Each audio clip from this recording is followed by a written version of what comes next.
You said you see blood? Officers arrived at the home and spotted blood through the windows. They entered through the back and found 41-year-old Dr. Todd Morgan dead on the floor. My daughter was supposed to be picked up by her father today. On April 19th, Marianne called police to request a welfare check because Todd missed their daughter's school pickup. Before that, please subscribe to the channel and like this video. Hi, I was wondering if I'd be able to request a wellness check on someone. Okay, what's going on?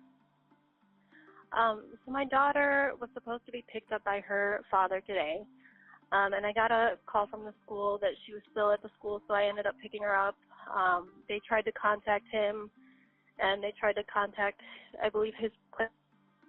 I tried to call him a couple times and haven't received anything back. Oh, does he live in this city? Yes. What's his address? No, I don't think he would forget his daughter from... When you call him, does it go straight to voicemail or does it ring? It rings. You said you see blood? Go run back. Get EMS out here.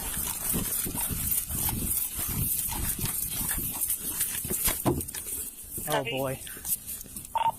There's a lot of blood. Party looks to be... might have fell. He had been shot multiple times. Investigators found 3 9mm casings near the body, but no gun was anywhere in the house, ruling out suicide. There's a bullet casing here, which that's weird. Why is there a bullet casing here?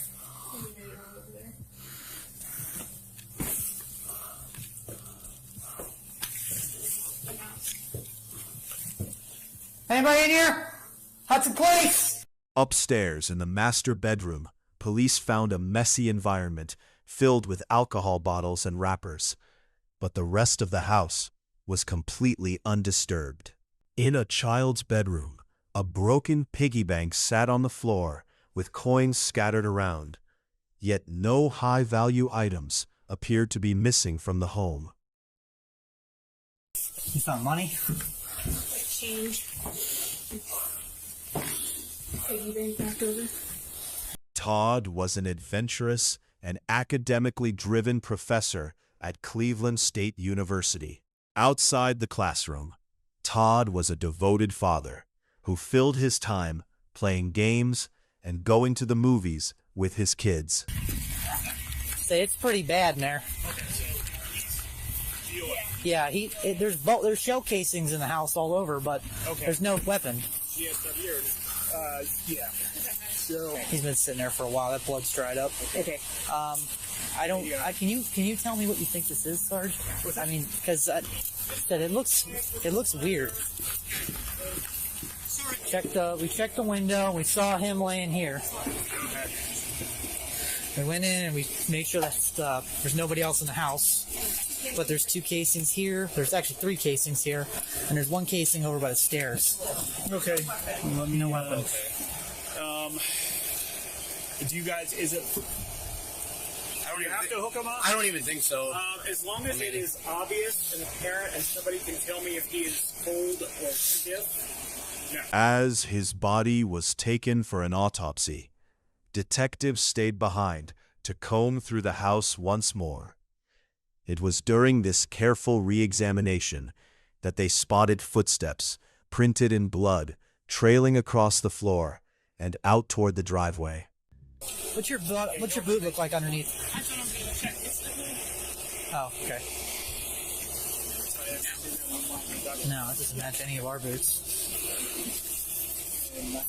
Can I see the bottom of your boot real quick? Just to see. No.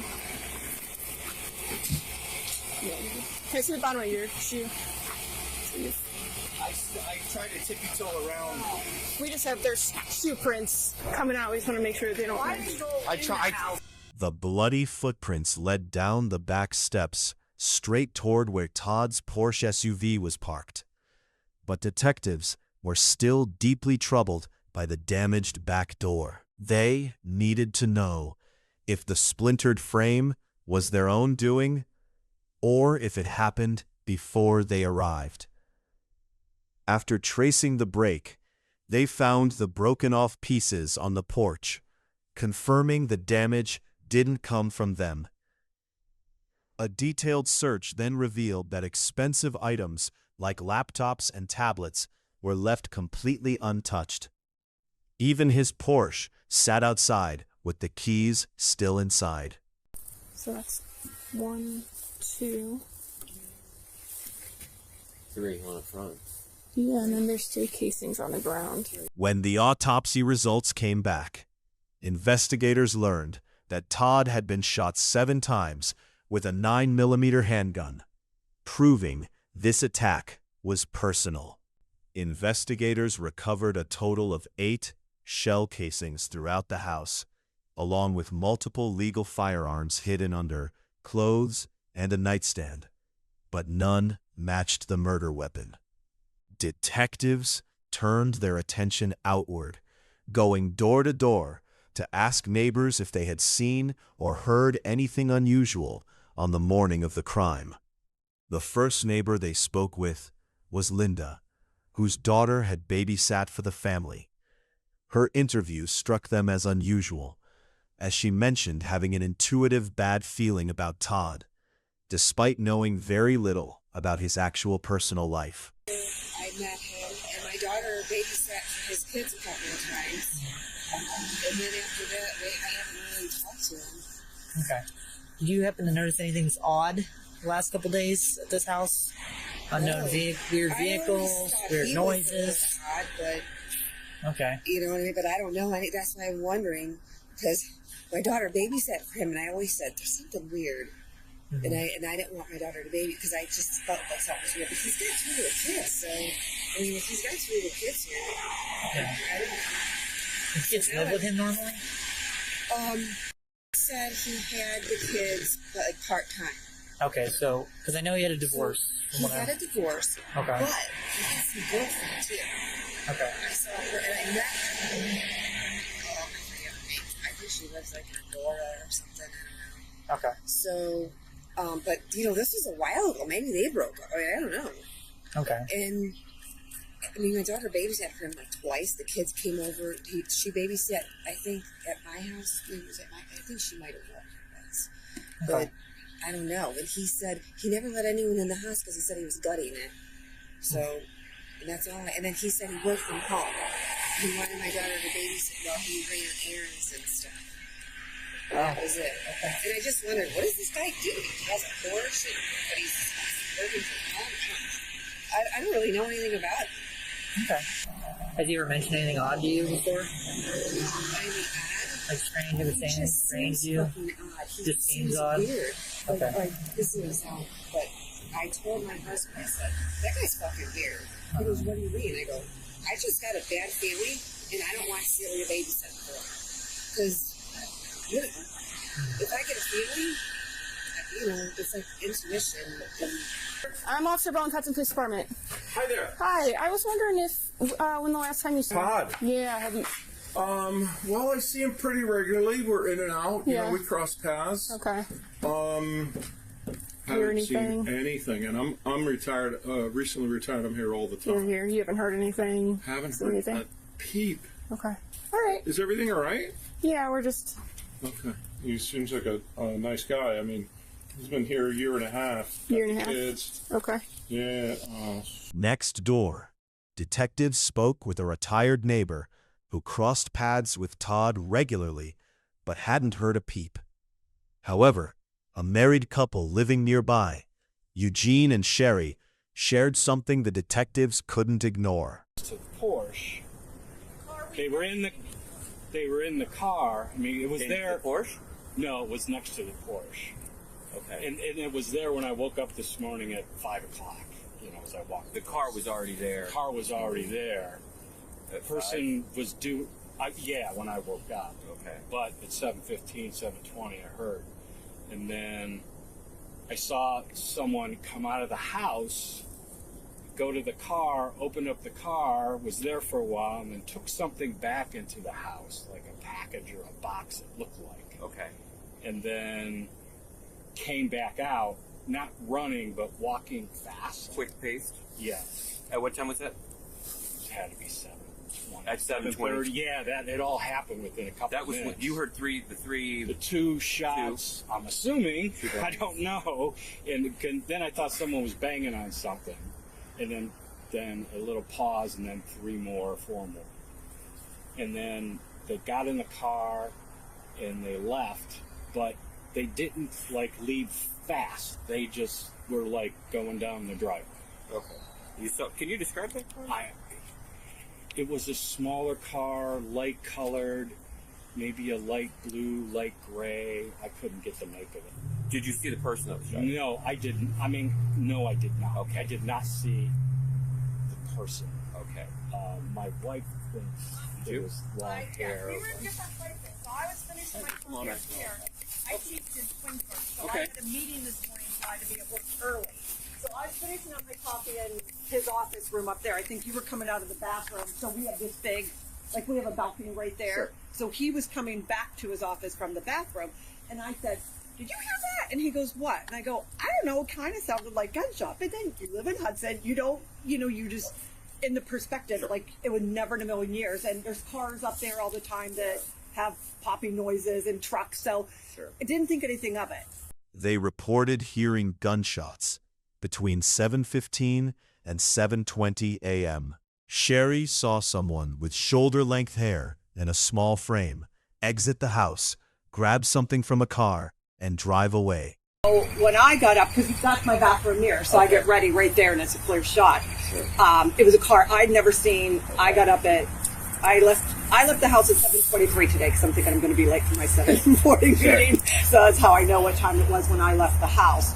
So that person came out, like Gene said, grabbed something from the car. I thought it was more like a package. He thought it was like a box. Again, we weren't putting anything in perspective. It's just what we walked as passing by. And then the person took something back into the house, came back out, and then just drove away. And Gene even commented like, well, there couldn't have been anything. They're not in a rush. So. Okay. And how long were they, once they returned into the house, how long were they there for? I mean, it was just it was like they walk in, went walk in, back out. Yeah.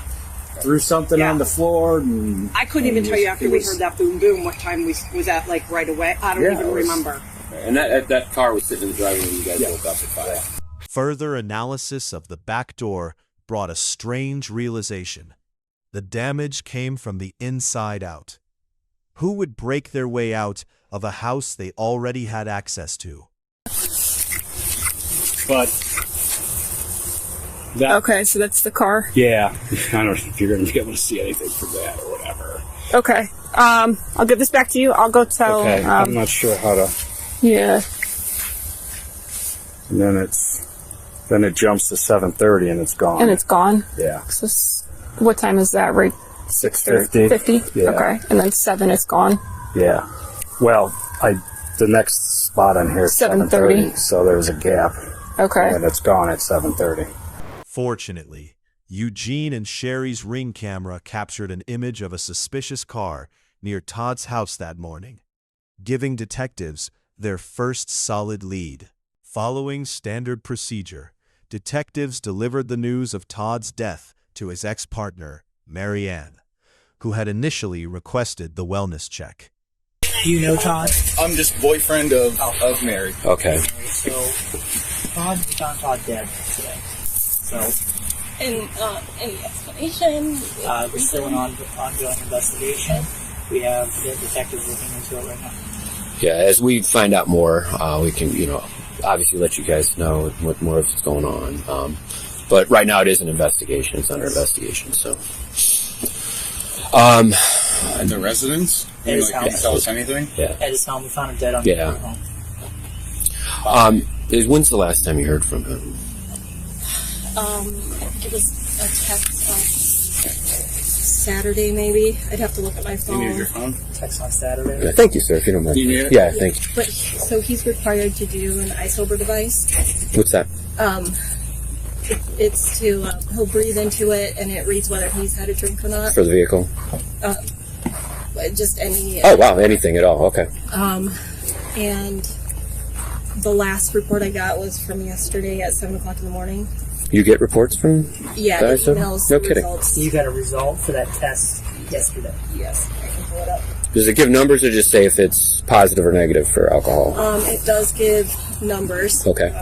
What's this test called again? iSober device. So you knew it was live yesterday, then? Okay. Does he have any strange friends or anything? Anything weird happened yesterday, you know? Not that I know of. Mary Ann provided a solid alibi, but revealed Todd felt threatened by his ex-wife's new boyfriend. She also noted his first marriage ended after an affair with a student. Ex was dating someone that he said felt threatened by her and him ever having to exchange anything in person. Okay. So they would meet. They would meet at like a police department or a common area. It's his girlfriend's... His ex-wife's boyfriend. His other ex-wife's. Mm-hmm. Okay. Detectives then uncovered a critical lead. A silent 911 call placed from a cell phone at Todd's address at 7:21 a.m. The center determined it was an automated SOS trigger, and the phone was traced directly to Teriana Pashelle in Akron. Teriana was no stranger to law enforcement. In 2021, her gun was linked to an unsolved homicide, but she avoided charges. Detectives vowed not to let her walk this time. They tracked her to an apartment and placed her under arrest. What are we doing? Was she in trouble? Well, you talk to her. Oh, okay. I definitely let her know. You tell her to call the Hudson Police Department? Hudson? Hudson Police Department, Hudson, Ohio. Okay, I sure will. What friend she's staying with? I don't know, man. It's some friend. I mean, she's a friend. You know, look like a little girlfriend. You know, she's a young girl. You know, I'm an older man, and you know, I'm just getting my little, but it ain't all like that. You know. What can you tell me about? Sir, you mind if we come in the house to check just to make sure she's not here? Hell no, you know what time it is. I'm in the bed. My dog barking. I'm my grandkids upstairs in the bed. Y'all think y'all want to walk through my dog's house? Hell no.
I'll be back there in about 5 minutes, okay?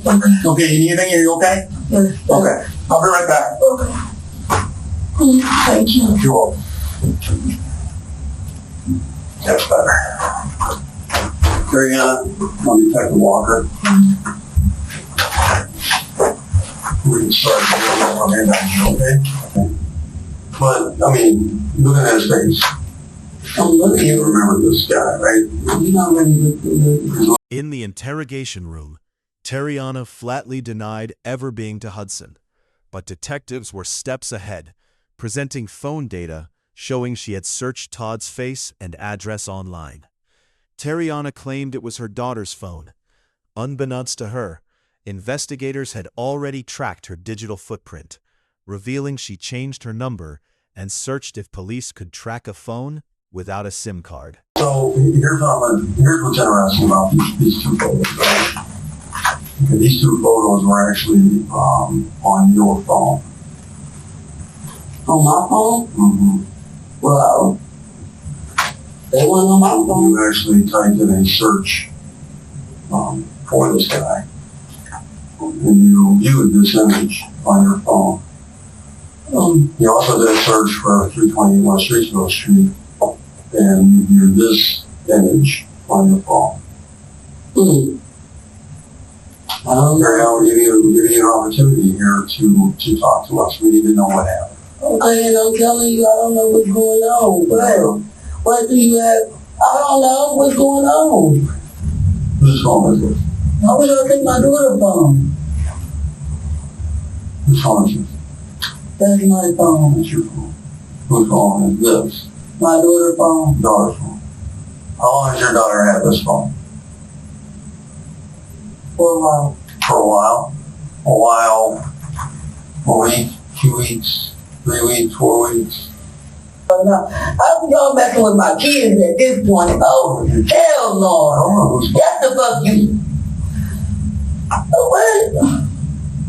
I don't know whose phone that is. It was in your room. She had her phone in her hand, so She did not. This phone was not in her hand. This phone was plugged in your bedroom on a charger on the wall. Yeah. This phone was laying on the bed. You didn't take it out of her hand. You did not take it out of her hand. And if this belongs to your daughter, she's going to get it back. Yeah. I told your sister that. She had also checked local news reports 41 times to see if her name was linked to the Hudson case. And this is, what I want to show you here is a conversation, okay, within your Bumble app, okay? So, looking at this, me is you, okay, because this is a chat history from your Bumble account. Okay, so April 16th at 1957, you sent a message. It says, "Hey Todd, does this look familiar to you, this conversation?" I really don't remember. You don't remember? Okay. No. So you guys had this conversation right here at the end. You asked him, "Hey, you want to exchange numbers?" All right, so me would be you, and then you say that your name is Siobhan. Is that your middle name? Yes. Okay, so is that kind of what you go by, Siobhan? Is there any other names you go by? No. Just Siobhan? Terry? Okay. So you ask him if you want to exchange numbers. He says, yes, that works for me. And he gives you that phone number. Does that phone number look familiar? No. Okay. I really don't remember. Okay. So here's some things I want to show you. Remember I told you that I showed you these photos right here. I told you that these photos are from your phone, your search history within your phone. Remember I said that? Okay. So with that in mind, I want to show you this. This right here, these are all searches that we did within your phone. Okay. April 18, April 18, April 18, April 18. These are all images that you viewed. Okay, does that guy look familiar to you now? No, he really. Phone records filled in the missing pieces. Teriana and Todd had connected on the dating app Bumble, where she operated under online dating profiles offering companionship services. Todd had agreed to her terms, but the arrangement quickly took a dark turn. Information. Okay. You got a lot of information. You got information that puts you in connection with Todd Morgan. We have the neighbors. We have a neighbors who saw you, who tried to ring camera. You're leaving a house. We have phone call. Okay. Your phone puts you at the house overnight. This phone call on the morning of April 19, 2023, 2104, SOS. This is a phone call that came from your phone. We got a lot of information. We have DNA evidence, we have video, we have phone calls, we have Bumble chat messages. Teriana's phone records placed her at Todd's house overnight. On the morning of the killing, Todd sent her $50 via Cash App. Minutes later, his cell phone was tracked, moving alongside hers at 60 miles per hour, before being shut off and discarded near the highway. You seem like a good person. All the background we did on you, I'm a great your daughter had nothing but good stuff to say to you. Your sister had nothing. So we realized something happened that night, and it wasn't the way it looks to us. And we want to know what really happened there. Something bad happened, and we want to hear your side of it. We know you're not that person. Everything we've come up on you, you're not that person. But without you talking to us, and that's why we're sitting here. That's why we're giving you the opportunity. Okay? Sitting here, we just put you and take you to jail. When we're sitting here, we give you the time. We want to talk. We need to know what happened.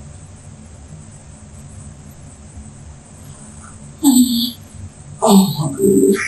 Now you know Todd Morgan. I really don't know. I don't recall their name like seriously. I don't recall their name. You shot him. No. You remember that? No, I did not. No, I did not. So something we had talked about, do you have a Cash App? Cash App account? Yes, I do. You do have a Cash App account? Yeah. Okay. Is that it?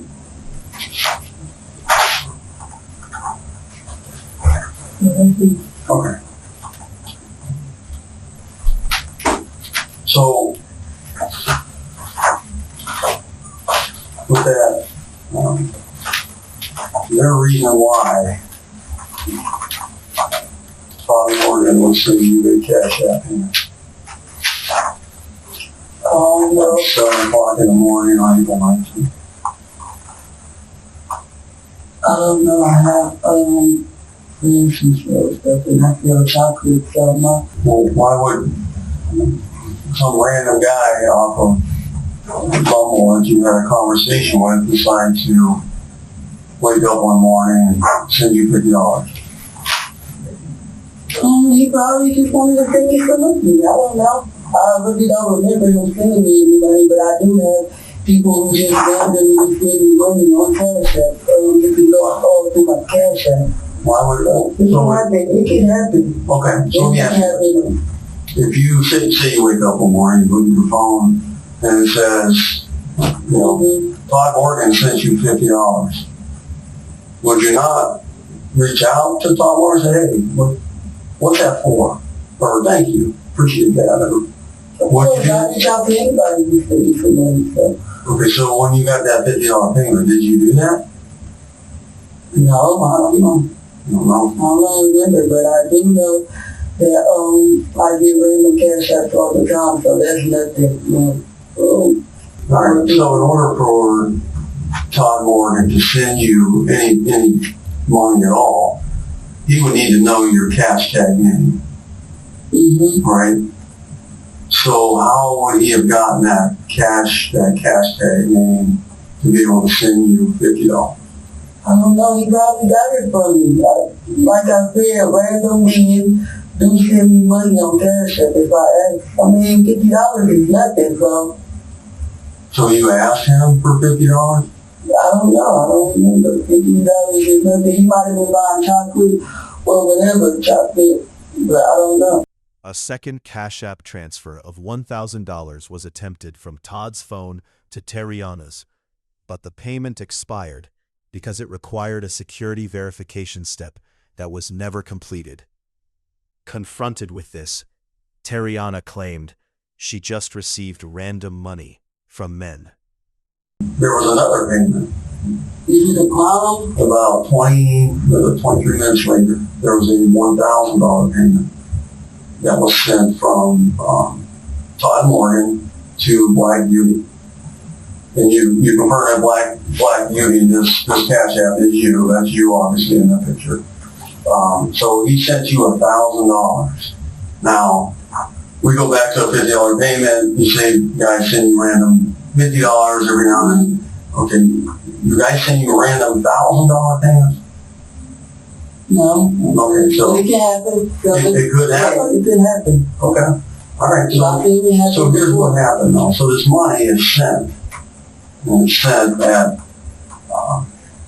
7:25 in the morning. See, this is 11:25. I can't. It's a UTC time, so you got to subtract 4 out. So at 7:25 in the morning is a $1,000 payment. That was sent from Todd Morgan to my view. Let that expire. And it says waiting on sender. Okay, so basically that payment was sent, but Todd Morgan wasn't able to verify that. He got a notice back on his phone that said, hey, you need to answer the security question, whatever it was, in order for this payment to go through. That payment never went through. Did you know anything about that? No. Did you guys have a relationship at all? No, Did you have a sexual relationship? I don't remember him. I'm telling you, I don't remember that man's face. DNA matching Teriana was also discovered on the used items left inside the bedroom. Okay. So, the vehicle that you're driving, whose car is that? It's mine. It's your car? Okay. How long have you had that car? For a while. At the time of her arrest, Teriana was driving a silver Ford Taurus X with no rear license plate, the exact vehicle caught fleeing the scene on camera. Furthermore, forensic specialists matched the bloody footprint inside the house to a specific Nike sneaker Teriana had previously posted on her Facebook account. The pile of physical evidence against her was completely overwhelming. Doorbell camera that sits that faces the back of Todd Morgan's house from the neighbor's house. And this vehicle was seen by that neighbor leaving the house on the morning of April 19th. When? The morning of April 19th. So the morning of April 19th, I don't know. okay, so the morning of April 19th, here's what we have. We have this Cash App payment, right? I went through for $50. We have another Cash App payment that was 23 minutes later for $1,000. We have this vehicle leaving Todd Morgan's house at around 7:23 in the morning on April 19th. You said that's your car. Mm-hmm. Have your phone at 320 West Streetsboro Street on April 19th at 7 in the morning. Actually have your phone at that address after midnight on April 19th, which looks like it was there overnight. It's not possible. No, I really did lose my phone, so I don't know. Really? So the neighbor said they seen me. Really? Yes. They actually described this vehicle, described the damage to the right side of it as remaining.